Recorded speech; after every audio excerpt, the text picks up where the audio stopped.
If you create nothing but all the stuff that is pure, then there is no choice to choose something that is not pure. Okay?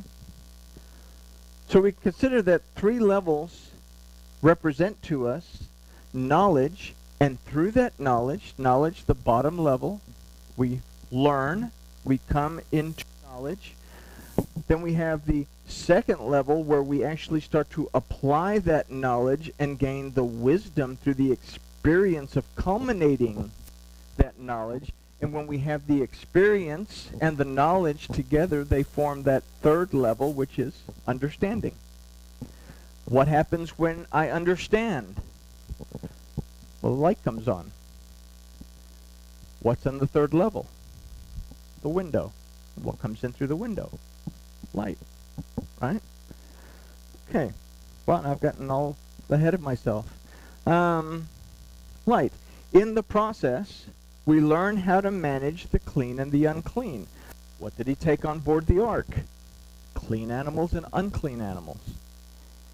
So, the whole process of everything that we do in Sukkot, the whole process of the time in the garden, which if we read the book of Jubilees tell us that they were in the garden for 7 years prior to transgression, the whole time for the 7 days of Sukkot is for us to become clear, to understand what is clean and not clean, to take the knowledge that we've taken in and put it to practical use to gain experience, and then ultimately to gain understanding, so that we are ready to walk in the light when we come to the 8th day. Because only when we are ready to walk in the light can we actually go back to the beginning. Right? Hopefully. All right. Times like this when you just want a room full of yes men. Yeah. Okay. So, what we consider, in the process we learn how to manage the clean and unclean. So what we can consider is that 8 people came into the ark. They were surrounded by its walls. Okay? So what was the word for surround? Savov. What's the root of savov? Samek. Samek is the 15th letter of the alphabet. If we take that, we formulate an equation of 15 times 8 equals 120. The lifespan of the atom was 120 years, so we have our lives to ascend the levels of the ark and learn clean from unclean. And there are times that I think that my life isn't long enough for me to be able to do all of this. So we have the feasts and festivals every year that take us through a practice run of being able to do this.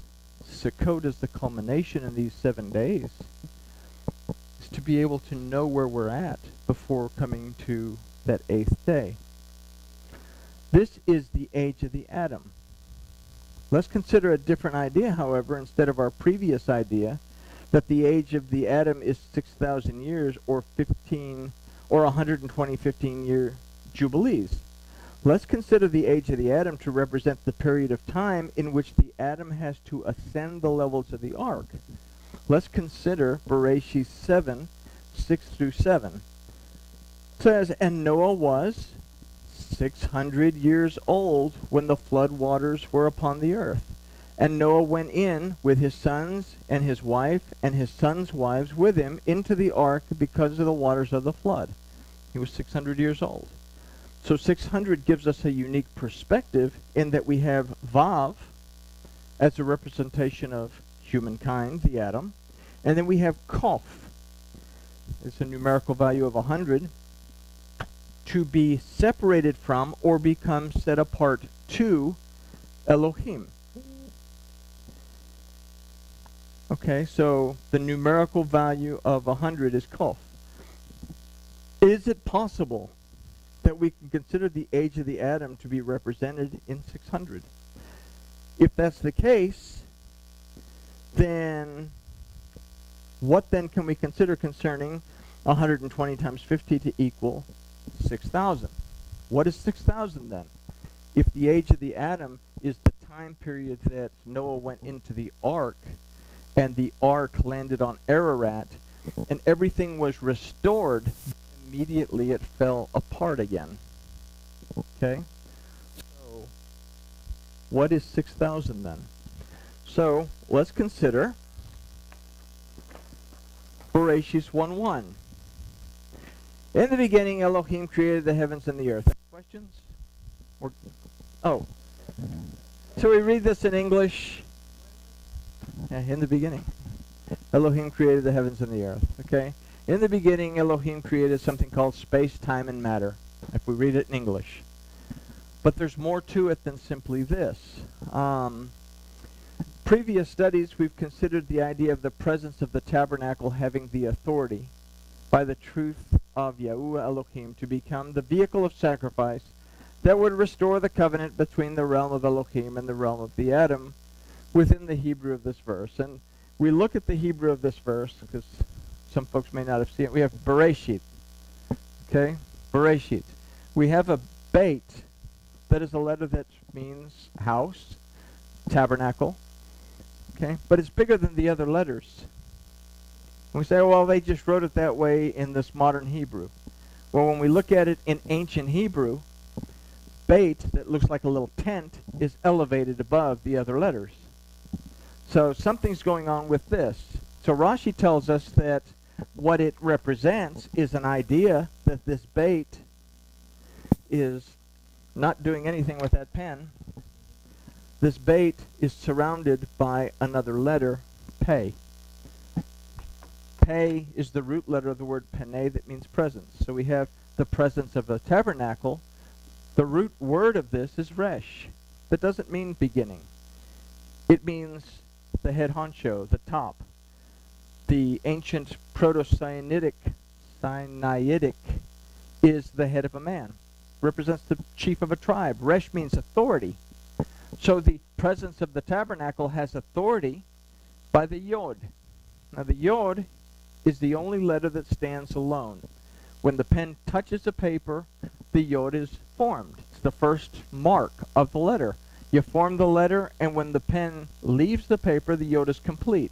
So it's the first and the last. It's the aleph and the tav that forms the letter in the middle. So we have this word emet. The first letter aleph, the middle letter mem, the last letter tav. Emet means truth. Yod stands alone. All the other letters are formed by other letters, but Yod is also the root letter of the name Yahuwah. So the presence of the tabernacle has the authority by the truth, power, and the ability of Yahuwah Elohim to tav. The ancient Paleo-Hebrew pictograph of this is simply a mark. Represents the marking of a covenant, but it also represents a vehicle of sacrifice. So we have the presence of the tabernacle has the authority, according to the truth, power, and the ability of Yahuwah Elohim, to be a vehicle of sacrifice to restore a covenant. Well, what's the covenant he's going to restore? It's in the last part of the verse. Hashamayim v'ha'aretz. Hashamayim, the heavens, the realm of Elohim. Ha'aretz, the earth, the realm of humankind, and in the middle is va'et, that means to attach, to reattach. Okay? So the presence of the tabernacle has the authority, according to the truth, power, and the ability of Yahuwah Elohim, to be a vehicle of sacrifice to restore the covenant between Elohim and the Adam. Okay? How do we see this? And this was something that was perplexing me about these 6 olives, because I've always thought, oh, the 6 olives, they represent 6,000 years, they represent, you know, the age of the Adam is going to be 6,000 years, and the rabbis have calculated all this, and we're in 5778. We have 222 years to go until 6,000 runs out. But what else can we get from this? I'm getting way ahead of myself, but 6,000. So we have 6, which is Vav, which is humans. Just put humans, it sounds easier. Aleph, Elohim. what is going to be restored? Humankind is going to be reattached to Yahweh Elohim, 6,000. It's the restoration of humankind, not necessarily the age of the Adam, is the 6,000. But the age of the Adam has to come to an end first. This mess that we brought in, that came into being since Noah left the ark. So, now that I've gotten way ahead of myself, we'll just go back and read it. We've considered from previous study the idea of the presence of the tabernacle having the authority by the truth of Yahuwah to become a vehicle of sacrifice that would restore the covenant between the realm of Elohim and the realm of the Adam within the Hebrew of this verse. The verse contains 28 letters. The numerical value for the word koach, meaning power, was going to happen by itself. Something more powerful than humankind had to make a way. Okay? It's made from 7 words. Okay? 7 represents the word of Yahweh Elohim. And finally, there are 6 letters Aleph representing 6,000. So if we revisit this with what we've considered in the study, gives us an idea that 600 is a numerical value of the age of the Adam after the sin of the garden. 6, of failing to make teshuvah. 60, making the right choice in the rivers. Then we have 600, that even though they entered into the ark, they did not learn clean from unclean, because when they came out, what happened? Noah became carnally minded, got involved with his grapevines more than his relationship with his Elohim, let his grapes hang out too long in the sun, got drunk. In the process of that, something happened between Noah and Canaan. Ham comes in, Ham gossips. I mean, there's no care for one another going on here. And the result is they all separate and go their separate ways. Ham, as a matter of fact, ends up doing the whole Tower of Babel thing, his folks. And as a result, Babel takes effect, which would end up following all the way through to Revelation, where we have Babylon the Great, which is a continued deception that continues to culminate until the very end, where Yahusha finally puts Babylon the Great away. Okay? So then we have 6,000 that becomes the restoration of the Adam. 6, back to Yahuwah Elohim, 1,000. And this could only be accomplished by the word and the power of Yahuwah, who was the tabernacle, or Yahusha, power of Yahuwah, who was the tabernacle, who resided with us as Yahusha. I've been reading King James too long. I'm just throwing my words in here all out of whack. So let's try that again. That this could only be accomplished by the word and the power of Yahuwah, who was the tabernacle, who resided with us as Yahusha. The word and the power of Elohim became the tabernacle. And that tabernacle resided with us. And it was through that tabernacle as a vehicle of sacrifice that made it possible for everything to come together. That the northern kingdom of Israel, the house of Israel, the southern kingdom of the house of Judah would reunite is the historical storyline that we see all the way through the Torah. What we expect today. He went in to look for the fragments of the house of Israel to bring them back together to have a complete Israel. From our studies of the prince to have, of Ezekiel, to have a complete prince. Okay? So the concept becomes very relevant in our observance of Sukkot, as we too are residing within the ark and are seeking to ascend its levels, discerning clean from unclean, in order to become complete and re-enter into the presence of Yahuwah Elohim.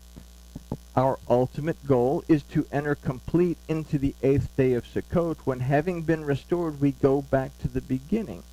Yahusha said this at John 3. Supposed to be 3:3. I hit the little shift sign. But Yahusha says, Yahusha answered and said to him, Verily, verily, I say to you, except that a man go back to his beginning, he cannot see the kingdom of Yahuwah. Now, we read this in most of our Bibles as he's got to be born again. But it literally says, has to go back to his beginning. And Nicodemus picked it up as saying, well, my beginning was my birth. How can I go back to my birth? But Yahushua's saying, you have to be restored back to the state of being that the Adam was in before you can see the kingdom. Okay? So this lesson is certainly something to keep in mind as we progress closer to the 8th day, the great day of the great redemption. What level are you on? And I can say with that, grooviness has been achieved, and I'm sure that there's going to be 12.5 questions